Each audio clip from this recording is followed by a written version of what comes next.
Let's switch over to you, Jalingo.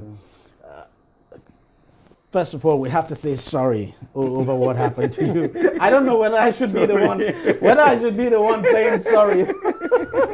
But you know, what else does one say anyway? But it's a pity what happened to you. To be dragged by road, you know, from Lagos to Calabar. It must have been a harrowing experience for you. Well, it was like every other day, and some people came and said they were policemen and they were going to take me away without a warrant. And I was removed from my house. My wife was there. She asked them who they were. They wouldn't answer her. So did you ever imagine, because I know you were preparing to travel to Cross River State to honor the summon of the police, did you imagine that they were going to come for you the way they did and not wait for you to go to them? Yes, after I wrote that I was going to go, they kept calling me. I was getting calls from the governor's younger brother, Martin Orim, the chief of staff, and a couple of them in government who were obviously threatening that they were going to arrest me. And then, of course, the commissioner for finance. I'm aware he was in Lagos. His name is Asuku Ekwenyo, one of the youngest in the cabinet, just about 29 or 30 years old. I think they are the ones that are directly affected by my allegation. So they are panicking. They came to Lagos to pay for the logistics of my arrest. Oh, I see. I want to use that language. And they came to the IGP Intelligence Response team, Agba Kyari's office at the DEJI. That's where they arranged my arrest, and they sent men from that particular office who came to pick me up. I offered to buy tickets, they refused. Flight tickets, they said we must go by road, and it took us 26 hours. 26 hours? Yes. For some part of the journey, I was in handcuffs, and along the road, I was unchained, and we made it to Calabar. And I think I need to give credit to you people, because when the information came out, it was on TV that I was being taken to Calabar. If not, I'm not really sure what they wanted to do with me on the road. But the information that was already out that I was being transported to Calabar also helped a lot, because at the point on the road, sincerely speaking, I was scared about what they wanted to do with me in the middle of the night. But we arrived Calabar. I was moved to the anti-corruption. In fact, the government officials, Governor Ayade's officials, were gathered at Transcorp Hotel. So even when we got into Calabar, they took me to Transcorp. And they were cranking glasses. Obviously, they have brought the man they were looking for. But they took you to Transcorp? Yes, they took me to Transcorp. Took you there to do what? The commissioner was there. Commissioner of Finance was there. As a yes, the chief of staff was there. Present you before Pontius Pilate. Yes, in chains, yeah, in handcuffs. So when they saw me, they were trying to contemplate whether to take me to the state CID or the anti-cultism unit at the cultural center. Eventually, they called a patrol team from the anti-cultism and handed me over to them. They drove me to their facility at the cultural center, and then took me into their charging room and handcuffed to a deep freezer. My two hands were handcuffed to a deep freezer, and I was there for about 2 weeks. And they kept bringing documents for me to sign. Documents that Liberals referred to in one of his interviews that I watched after I came out from prison. They called it terms of settlement. I was going to be given money, I was going to be given an appointment in government, I was going to do this, I should retract some of the things I've been writing, commit myself not to criticize Governor Ayade again. A long list of ridiculous demands, and I told them I wasn't going to sign anything. And they told me if I don't sign, they will charge me for treason. So I decided to go for the option of treason. Charge me to court because I won't sign those things. They kept me for 34 days. Because I wouldn't budge, they took me to court. I took my plea. And I guess they were very, very happy when the judge said I should be remanded in prison. And that was how the journey in prison started for me. And after 179 days, I'm back home to continue from where I stopped. I believe you must have heard what the governor himself, because when he went to see President Buhari, just I think weeks before you were released, he went to see President Buhari, and of course journalists accosted him. Let's take a listen to that. The same Agba Jalingo who is in jail, I sent him money. I called my chief press secretary and the rest. I said, look, the journalists will never understand that Agba Jalingo is the chairman, is the state chairman of Suarez party. Please ask Agba Jalingo. That Cross River Watch, the first person to give him money to set up the office is myself. The vehicle, the official vehicle, is myself. I don't want to list all of those. He knows that I have funded him and have supported him. But journalism stops when blackmail becomes part of your strategy. Today you need something. Ayade is a good man. You write all the good things. But if I was to take my phone and show you our WhatsApp communication, you will tell me I'm a man sent from God. When you don't get one thing right, you go to social media and write something as careless as Governor Ayade has taken 500 million to Russia.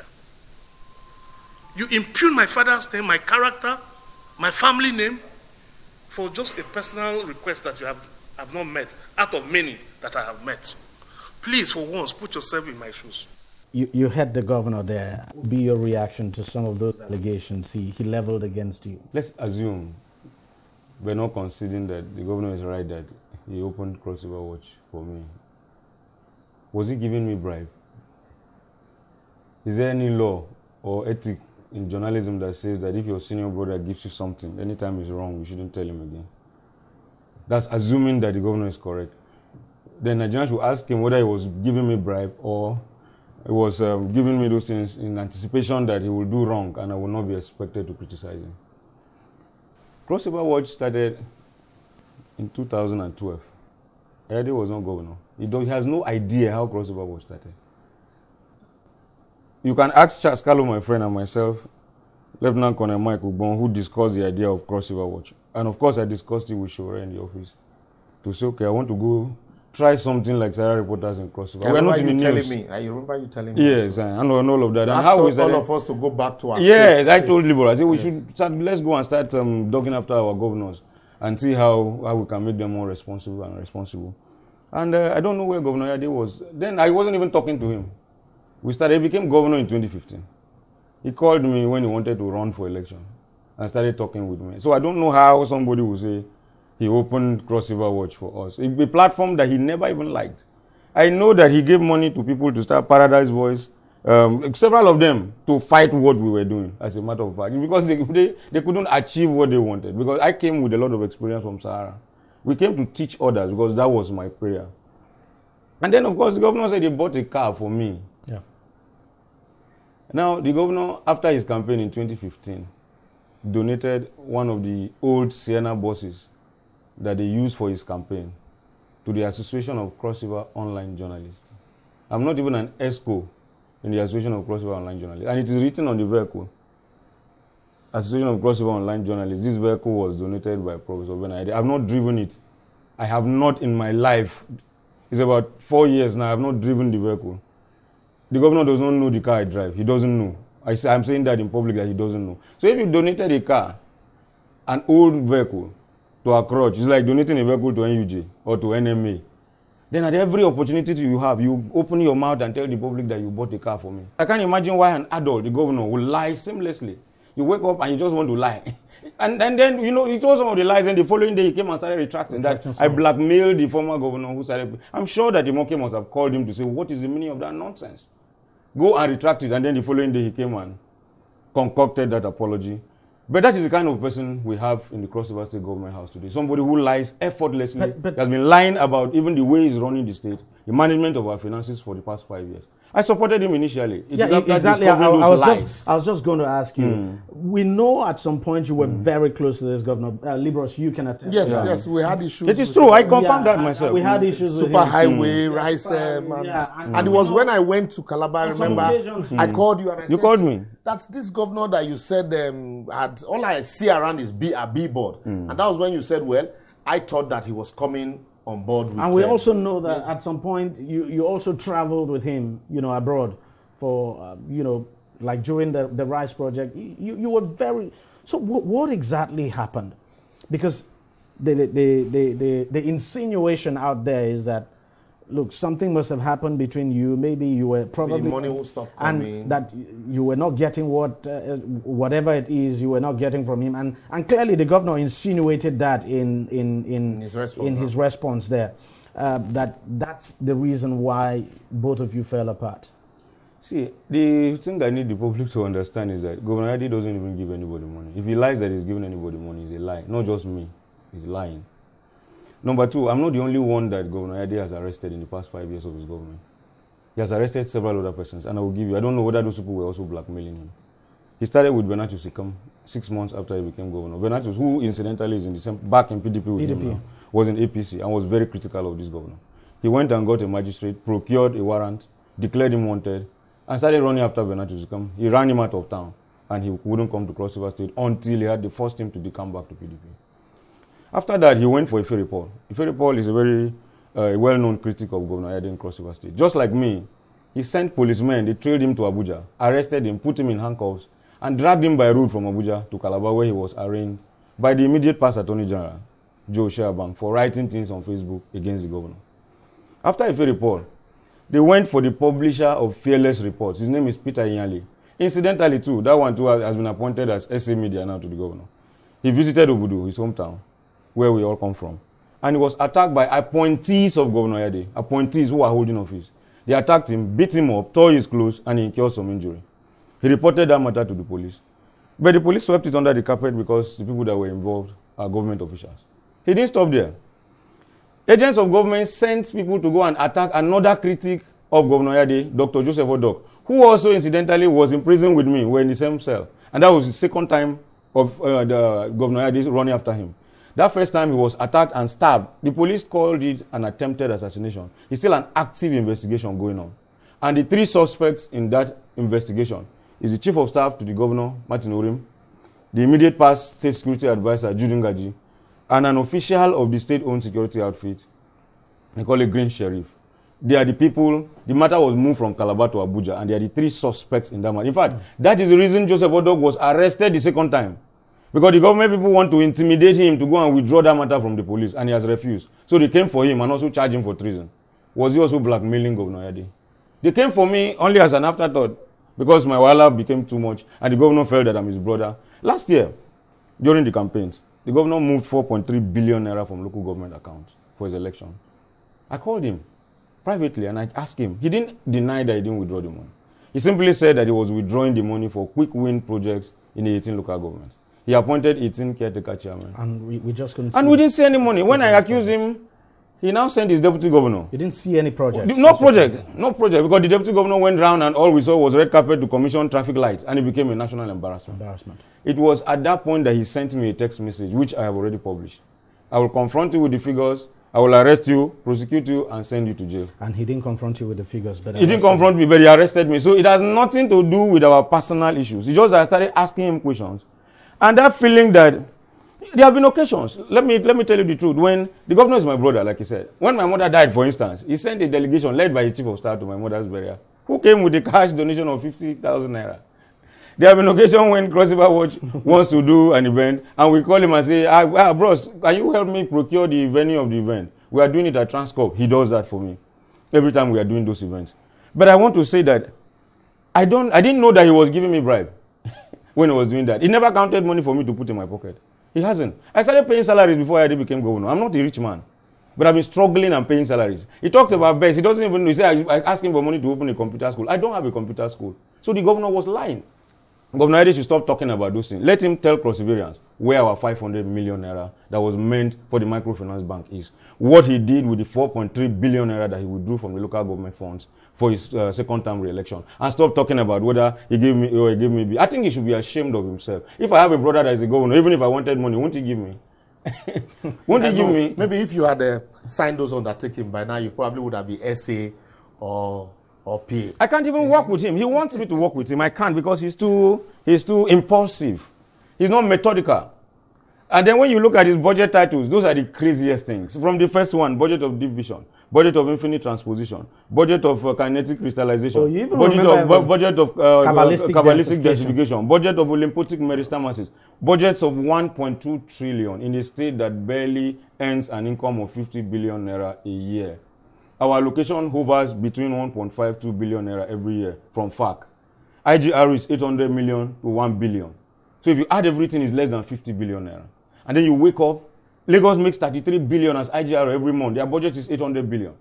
You that makes barely 50 billion in a year, you are telling us 1.2 trillion. That is hallucination. You are sick. And all these things add up together to make me know that we have a jester in Peregrino House. We have a man who, how can I go and work with that kind of man? I would rather work with a man that is methodical, somebody that plans. Once you are in public, I will turn Bakassi to Lugano. I will cut my left hand. You make ridiculous promises in public, forgetting that you are an executive governor whose word must always be held to account. My only regret, DEJI, is that I didn't start criticizing Governor Ayade on time like I've done in the past 22 years. I became an activist. Ayade wasn't in politics since Abacha days. He's a beneficiary of my struggle, our struggle. He cannot chase me. He cannot change my career at the twilight of my life. He cannot. He simply doesn't have the capacity. He's an intern. In the next 3 years, he will leave. We will still be here. I will still be here as a journalist. I will still be here as an activist. We are the ones that will tell his story.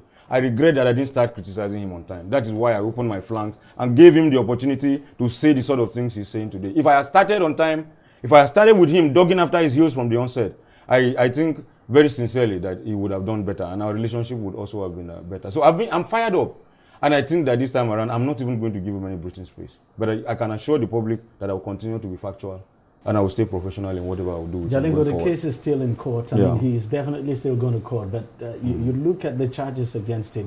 What do you make of it? It's obvious because this is a matter we have all closely followed. Was spoken on from the beginning.